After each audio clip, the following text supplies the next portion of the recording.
നമുക്കിന്നിവിടെ പയർ മുളപ്പിച്ചെടുക്കുന്നത് എങ്ങനെയാണെന്ന് നോക്കാം. അതിനായിട്ട് ഞാൻ കുറച്ച് പയറെടുത്തിട്ടുണ്ട്. നമ്മുടെ ആവശ്യത്തിന് പയറെടുക്കാം. ഞാൻ നല്ലപോലെ കഴുകി എടുത്തിരിക്കുകയാണ്.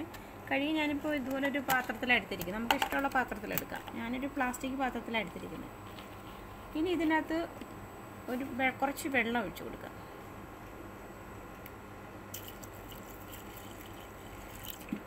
ഇത്രയും വെള്ളം മതി. പയർ മുങ്ങിക്കിടക്കാനുള്ള വെള്ളം മാത്രം മതി, ഒരുപാട് വെള്ളം വേണ്ട. ഇനി ഇതങ്ങ് അടച്ച് വെക്കാം. അടച്ച് വെച്ചിട്ട് ഒരു 12 മണിക്കൂർ വരെ ഇതിങ്ങനെ ഇരിക്കണം. 12 മണിക്കൂർ കഴിഞ്ഞിട്ട് ഇത് തുറന്ന് നോക്കാം.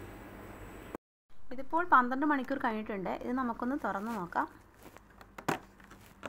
ഇത് മുളയൊക്കെ പൊട്ടി വന്നിട്ടുണ്ട്. ഇതിൽ നമ്മൾ ഒഴിച്ച വെള്ളമെല്ലാം വറ്റി. ഇപ്പോൾ വെള്ളമൊന്നുമില്ല, മുളയൊക്കെ പൊട്ടി വന്നിട്ടുണ്ട്. ഇനി നമുക്കിത് ഇങ്ങനെ മുളപ്പിച്ച് കഴിക്കുന്നവർക്കാണെങ്കിൽ ഇങ്ങനെ വേണമെങ്കിലും കഴിക്കാം. ഇത് കറി വയ്ക്കാനും ഉപയോഗിക്കാം. പക്ഷേ കുറച്ചും കൂടെ ഒന്ന് മുള പൊട്ടി വന്നിട്ട് കറി വയ്ക്കുകയാണെങ്കിൽ കുറച്ചുകൂടെ നമുക്ക് ഈ മുളയൊക്കെ കിട്ടും. അതിനായിട്ട് നമ്മൾ ഇത് വേറൊരു പാത്രം എടുത്തിട്ട് ഇതുപോലൊരു പാത്രം എടുത്തിട്ടുണ്ട് ഞാൻ. അതിലേക്ക് ഞാനൊരു 2 ടിഷ്യൂ പേപ്പർ ഇങ്ങനെ വിരിച്ചു കൊടുക്കുകയാണ്. ടിഷ്യൂ പേപ്പർ അതിന് വേണമെന്നില്ല, ഒരു കോട്ടൺ തുണി ആയാലും മതി.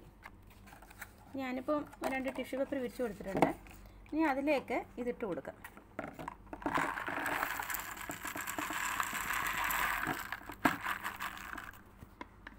ഇതിലേക്ക് ഞാൻ ഇട്ട് കൊടുത്തിട്ടുണ്ട്. ഇനി ഒരു ശകലം വെള്ളം ഒന്ന് കുടഞ്ഞു കൊടുക്കാം.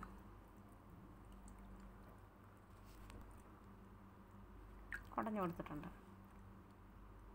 ഒരുപാട് കുടണ്ട, ഇത്രയൊക്കെ കുടഞ്ഞാൽ മതി. ഇങ്ങനെ കുടഞ്ഞു കൊടുത്തിട്ടുണ്ട്. ഇതിനി ഒരു തവണ കൂടി കുടഞ്ഞു കൊടുക്കണം. എന്നിട്ടൊരു 12 മണിക്കൂറിന് ശേഷം വീണ്ടും നമുക്ക് എടുത്ത് നോക്കാം. ഇതിങ്ങനെ അടച്ച് തന്നെ വെക്കണം.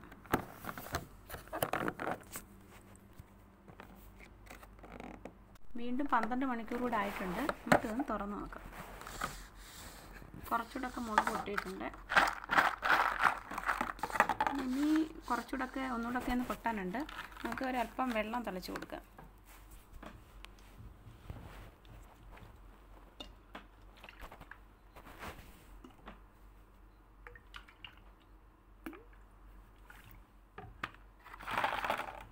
ഈ ഇടയ്ക്ക് കുറേ പയറുകൾക്ക് മുള കുറച്ചും കൂടെ പൊട്ടി വരാനുണ്ട്. അതുകൊണ്ട് നമുക്ക് ഇത് ഒരു 12 മണിക്കൂറും കൂടെ കഴിഞ്ഞിട്ട് എടുക്കാം. അടച്ച് വെക്കാം.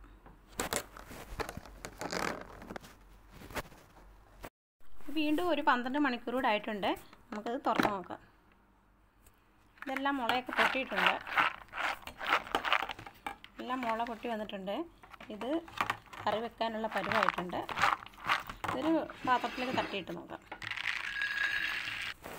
ഇത് ഞാനിപ്പോൾ ഒരു പാത്രത്തേക്ക് തട്ടിയിട്ട് കൊടുത്തിട്ടുണ്ട്. ഇതിപ്പോൾ എല്ലാത്തിനും മുള വന്നിട്ടുണ്ട്. ഇതിപ്പം കറി വയ്ക്കാനുള്ള പരുവായിട്ടുണ്ട്. കറി വയ്ക്കാം, അതുപോലെ തന്നെ സലാഡിനകത്ത് ഇടാം. അതുപോലെ നമുക്ക് ഇങ്ങനെ തന്നെ ഇത് കഴിക്കാം. റിച്ച് പ്രോട്ടീനാണ്. അതുപോലെ ഇതിപ്പം ഇന്ന് തന്നെ എടുത്തത്. ഇനി നമ്മൾ ഒരു 12 മണിക്കൂറോ അല്ലെങ്കിൽ ഒരു കുറേ സമയം കൂടി വെച്ചിരുന്നാൽ ഈ മുളയുടെ അറ്റമൊക്കെ തന്നെ ഇങ്ങനെ പഴുത്ത് വരും. പിന്നെ അതുപോലെ തന്നെ ഇത് കൂടുതൽ സ്മെല്ലായി. ഇതിപ്പോൾ സ്മെല്ലൊന്നുമില്ല, അതിൽ വെള്ളം നനവൊന്നുമില്ല.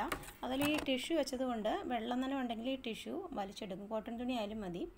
അതുകൊണ്ട് ഈ ടിഷ്യൂ വെച്ചതുകൊണ്ട് ഇതിനകത്ത് ഈർപ്പമൊന്നും പറ്റിയിട്ടില്ല. അതുകൊണ്ട് സ്മെല്ലൊന്നുമില്ല. നമുക്ക് ഇങ്ങനെ തന്നെ ഇത് കറി വയ്ക്കാൻ ഉപയോഗിക്കാം. ഞാൻ നേരത്തെ ഇതുപോലെ തന്നെ പയർ മുളപ്പിച്ച് ഇവിടെ ടിഷ്യൂവിനകത്ത് വെള്ളം മാത്രം ഉപയോഗിച്ച് മണ്ണില്ലാതെ വളർത്തിയെടുത്ത ഇത് മൈക്രോ ഗ്രീൻസ്. ഞാൻ മൈക്രോ ഗ്രീൻസിൻ്റെ വീഡിയോ നേരത്തെ ഇട്ടിട്ടുണ്ട്. അത് കാണാത്തവരൊന്ന് കണ്ടോളൂ. ഈ വീഡിയോ ഇഷ്ടമായെങ്കിൽ എല്ലാവരും ലൈക്ക് ചെയ്യുക. അതുപോലെ തന്നെ ഈ ചാനൽ സബ്സ്ക്രൈബ് ചെയ്യാത്തവരൊന്ന് സബ്സ്ക്രൈബ് ചെയ്യുക, പ്രോത്സാഹിപ്പിക്കുക. Thank you.